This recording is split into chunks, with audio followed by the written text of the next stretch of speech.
নমস্কার, জ্ঞান নয়ন চ্যানেলে সকলকে স্বাগত। আজকে আরেকটি অন্যরকম প্রশ্ন নিয়ে এসেছি। প্রশ্নটি হলো, ঠাকুর, দেবতা, ভগবান, ঈশ্বর, এই চারটি শব্দ আমি প্রত্যেকে শুনেছি, পরিচিত। আসলে কি রে এক? তো ঠাকুর, দেবতা, ভগবান আর ঈশ্বর, আমরা বেশিরভাগ লোক পারি না পারি একটার ঘাড়ে একটা চাপিয়ে দিতে খুব ভালোবাসি। সেই জন্য ঠাকুর, দেবতা, ভগবান, ঈশ্বর এক করে ফেলেছি। বাংলায় বলি বা সংস্কৃতে বলি, প্রত্যেকটা শব্দ যে তৈরি হয়েছে এর পিছনে অনেক যুক্তি আছে। এর আগে একটা বর্ণের ব্যাপারে বলতে গিয়ে বলেছিলাম, হয়তো তোমার চ্যানেলে বলিনি, এমনি বলেছিলাম যে একটা বর্ণ যে তৈরি হলো তার পিছনে অনেক যুক্তি দিয়ে তবে একটা বর্ণ তৈরি হয়েছে। কিভাবে তৈরি হয়েছে সে সময় থাকলে অন্য সময় আলোচনা, আর আজকে নয়। তো আমি আজকেরই বলছি, ঠাকুর, দেবতা, ভগবান, ঈশ্বর চারটে শব্দ যখন হয়েছে, তাহলে চারটে বিশেষ গুণ সম্পন্ন জায়গা থেকে চারটে তৈরি হয়েছে, তা নাহলে হয় না। একটা উদাহরণ দিলে খুব পরিষ্কার হয়ে যাবে, সকলের বোধগম্য হবে। সেটা কি? আমরা মনে করি বাংলায়, ইংরেজিতে একটা লাভ শব্দ আছে, LOVE। লাভ মানে ভালোবাসা, লাভ মানে প্রেম, লাভ মানে প্রীতিও হয়। তা প্রেম, প্রীতি, ভালোবাসা সব আমরা গুলিয়ে মনে করেছি সবটাই এক, কাছাকাছি, একদম কাছাকাছি। কিন্তু সূক্ষ্ম তফাৎ এর মধ্যে আছে। কীরকম তফাৎ? তোমার বয়সী একটি মহিলা, বিবাহিত হোক বা অবিবাহিত হোক, তাকে তুমি প্রেম উপহার দিতে পারবে কি? পারবে না। প্রীতি উপহার দিতে পারবে কি? তার যখন একটা বার্থডে হচ্ছে, তাকে প্রীতি উপহার একটা কিছু দিতে পারবে, কিন্তু তাকে কি একটা প্রেম উপহার দিতে পারবে তুমি? তাহলে শব্দ দুটো এক নয়, প্রেম আর প্রীতি এক হলো। ভালোবাসা যে কোনো লোককেই ভালোবাসা যায়, তাহলে যে কোনো কাউকেই ভালোবাসা যেতেই পারে। ব্যক্তি হতে পারে, বস্তু হতে পারে, যে কোনো জিনিস ভালোবাসা যেতেই পারে। আবার সেই রকম প্রীতি, তার উপর ভালোবাসা থেকে প্রীতি উৎপন্ন হতেই পারে যে কোনো লোকের উপর, সেটাও সম্ভব। কিন্তু প্রেম বলতে যে জায়গাটা বোঝায়, সেই জায়গাটা সকলের সঙ্গে সকলের পক্ষে সম্ভব হয় না। তাহলে তফাৎ তিনটে শব্দের মধ্যে আছে।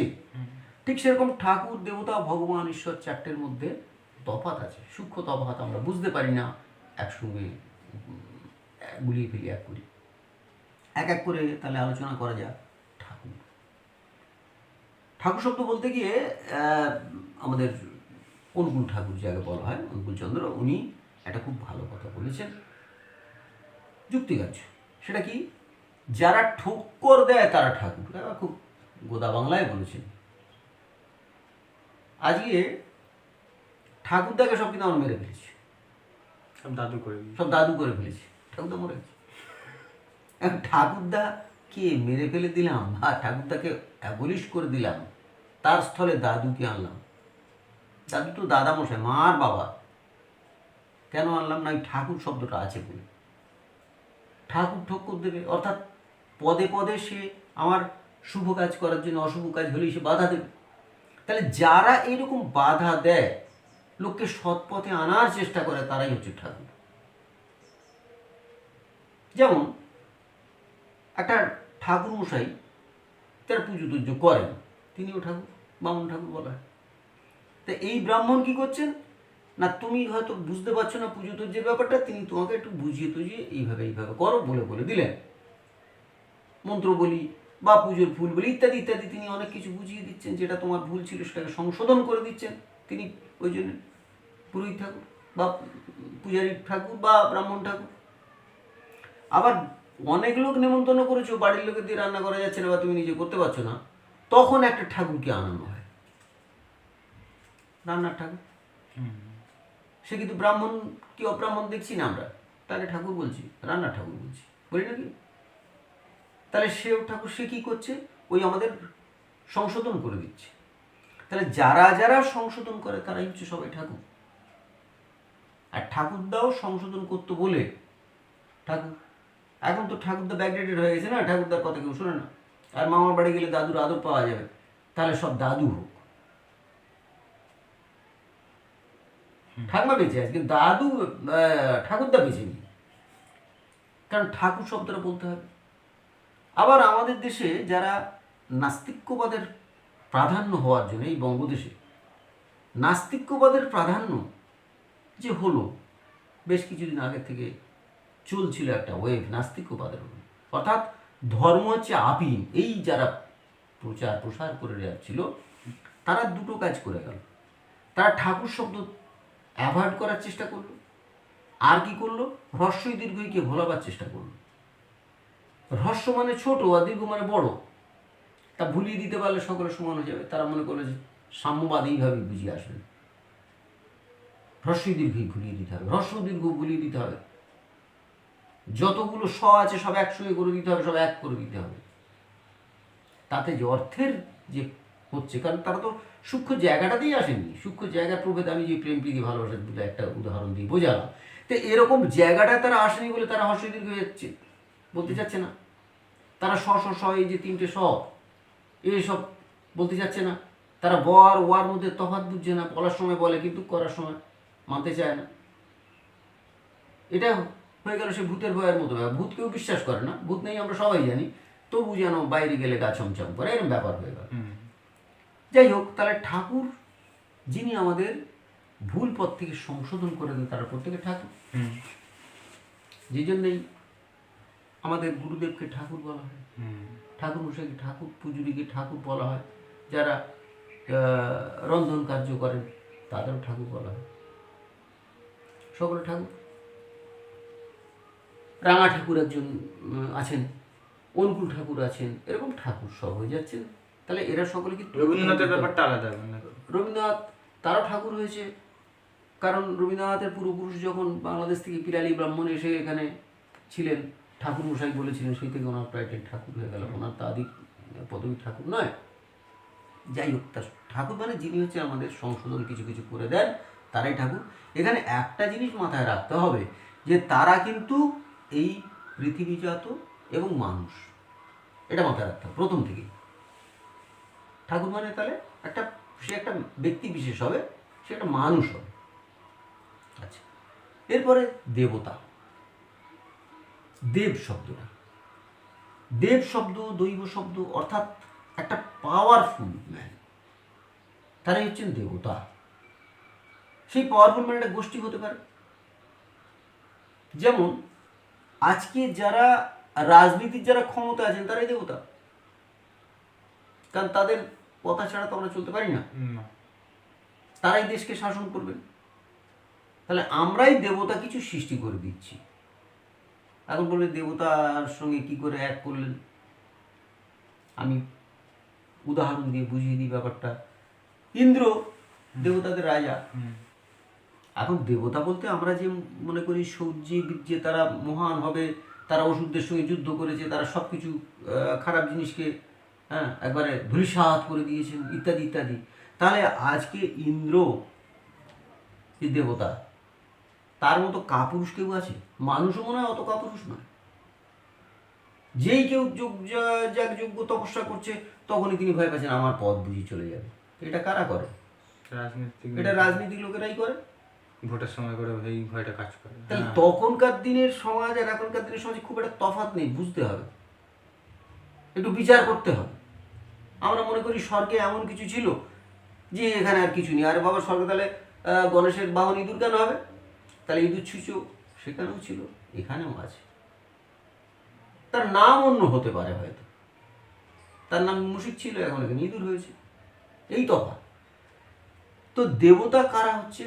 তা মানুষের মধ্যে থেকেই এই যে ঠাকুররা সাধারণ ছোটোখাটো একটা ভুল ধরিয়ে দিচ্ছে, তার থেকেও ভুল ধরিয়ে দেয় এবং কোনো ভুল করে না সাধারণত, এবং তারা সৎ এবং ন্যায়ের পক্ষে যারা আছেন তাদের হচ্ছে দেবতা। দেবতা একটা জাতি ছিল তখন, দেব জাতি, অনেকে টাইটেল দেব দেব জাতি, দেব আছে, দেব বর্মন আছে, দেব দিয়ে অনেক কিছু আছে। এমনকি আমাদের এক লেখক আছেন দমনদীপ দেব সেন, দেব সেন। তাহলে দেব শব্দটা দেব থেকে তা শব্দ যোগ করে দেবতা, দেবতা হয়েছে।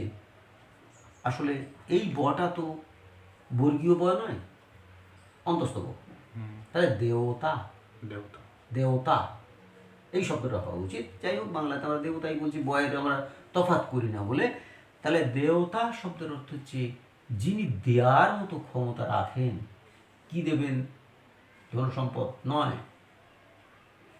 তার জ্ঞান, তার বুদ্ধি দেওয়ার মতো যিনি ক্ষমতা রাখছেন তিনিই দেবতা। যে জন্য আজকের অনেকে বলে তুমি আমার দেবতা বলে প্রণাম করে, অর্থাৎ তার কাছ থেকে কিছু পেয়েছে সে। উনি দেবতুল্য মানুষ, দেবতুল্য মানুষ তুলনা করা হয়।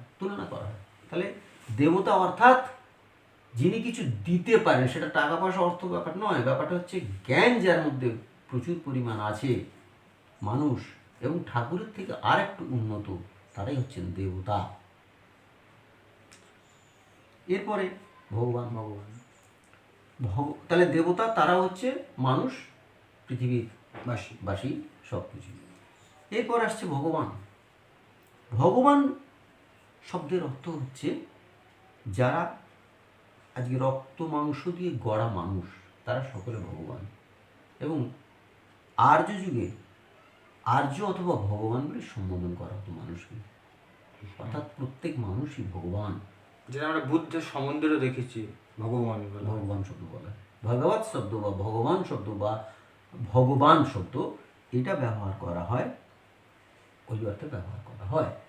অর্থাৎ যাদের এখানে ভগের পদার্থ করলে হবে না, ভগের যদি সদার্থ করি তাহলে যে সমস্ত মানুষই রক্ত মাংসের মানুষ, অর্থাৎ এই পৃথিবীতে জাত সকলেই হচ্ছে ভগবান। তাহলে এখানে দেখা গেল কি ঠাকুর, দেবতা, ভগবান সবই হচ্ছে আমাদের মানুষের মধ্যেই আছে। মানে একটু উন্নত হতে গ্রো আপ করার জায়গাটা, হ্যাঁ, গ্রো আপ করছে। কিন্তু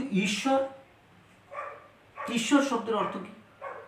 যার আদিও নেই, যার অন্ত নেই, যার সৃষ্টি নেই, লয়ও নেই, যার অস্তিত্ব আমাদের মধ্যে দেখতে পাবো না, কারণ তিনি আমাদের মতো মানুষ নন, তিনি হচ্ছেন ঈশ্বর। তাহলে ঈশ্বরের সঙ্গে সব কিছু এক করলে হবে না। দেবতা, ভগবান, ঠাকুর সবকে আমরা এক করে দিচ্ছি তা নয়। যে জন্যে একটা মূর্তি প্রতিষ্ঠা করেছি, তাকে দেব মূর্তি বলি, আমরা মূর্তি বলি, ঈশ্বর বলি না। বলি কি ভগবান অমুক বলি, যে মানুষ তাকে ভগবান অমুক বলতে পারি, আমরা বলি আমরা অমুক ঠাকুর বলি, কিন্তু অমুক ঈশ্বর বলি না আমরা। কারণ ঈশ্বর তো পার্থিব নন, ঈশ্বর অপার্থিব।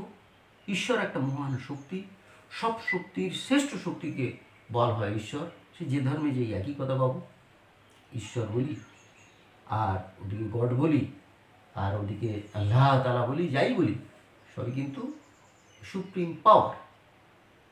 এখন পাওয়ারের যে দেখা যায় তা নয়, তো পাওয়ারের অনুভূতি করা যায়।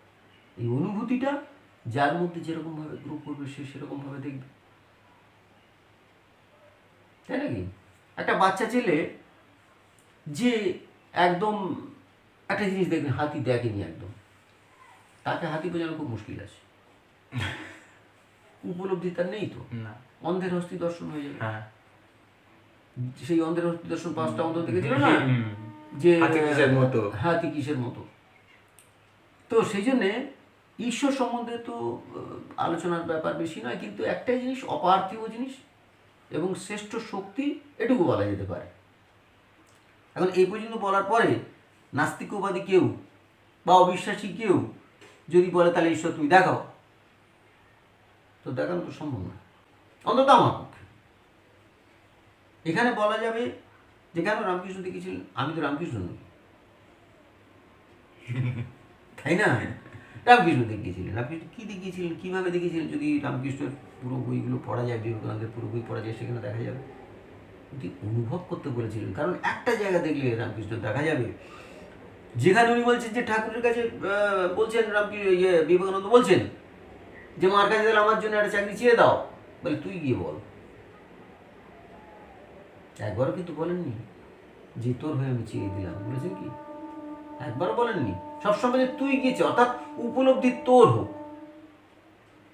তাহলে ঈশ্বরের উপলব্ধি যে চিন্তা করবে, যে চেষ্টা করবে, তার হতে হবে। সেই জন্য তিনি কল্পতরুতে বলেছিলেন তোমাদের চৈতন্য হোক, চৈতন্য হোক বলা ছিল।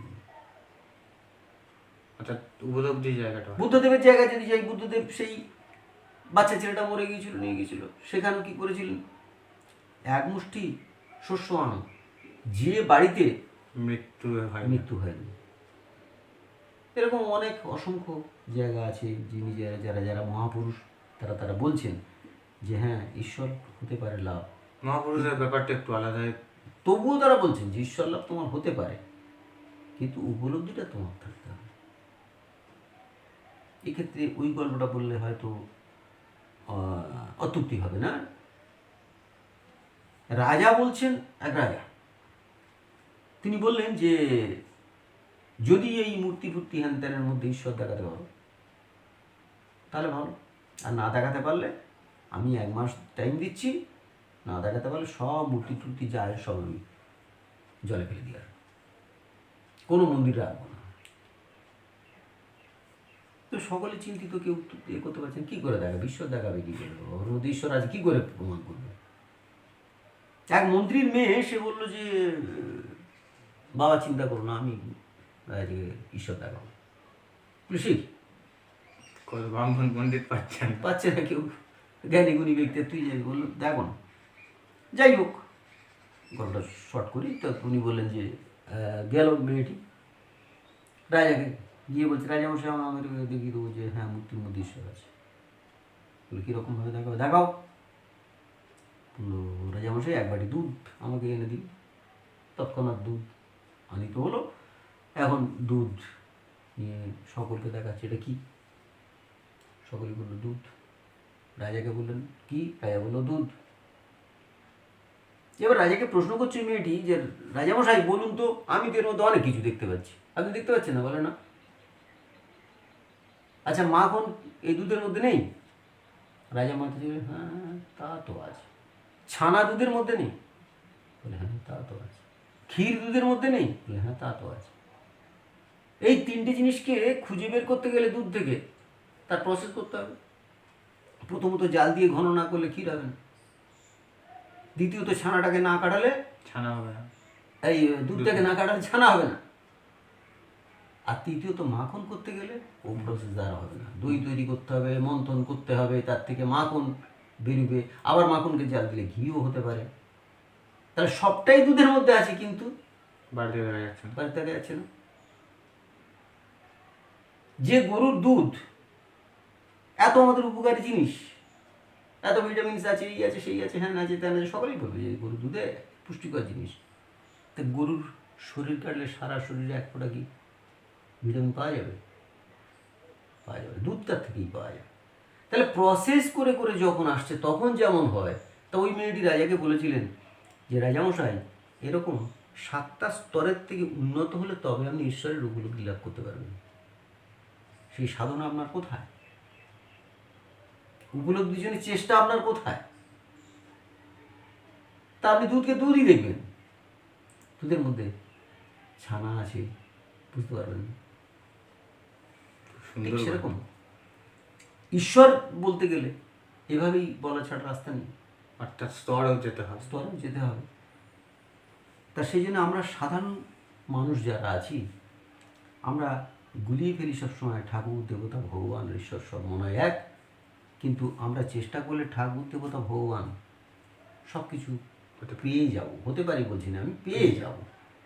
আর ঈশ্বর পেতে গেলে কিন্তু ওই সাধারণ দৃষ্টিভঙ্গি দিয়ে হবে না। আর তুমি যে হয়ে যাও বলছো, সেটা মুনি গৌতম, জৈন মুনি, উনি খুব জিলিপি খেতে ভালোবাসতেন। যখন ক্লাস 7-এ পড়েন, বাড়ি থেকে ফিরছেন, আর ওই জিলিপি দোকানে জিলিপি খাচ্ছেন, এমন সময় ওনার কথা একটা কানে গেল। একটা ধর্মসভায় আলোচনা ছিল যে তুমি যদি চাও তুমি ঈশ্বর হতে পারো।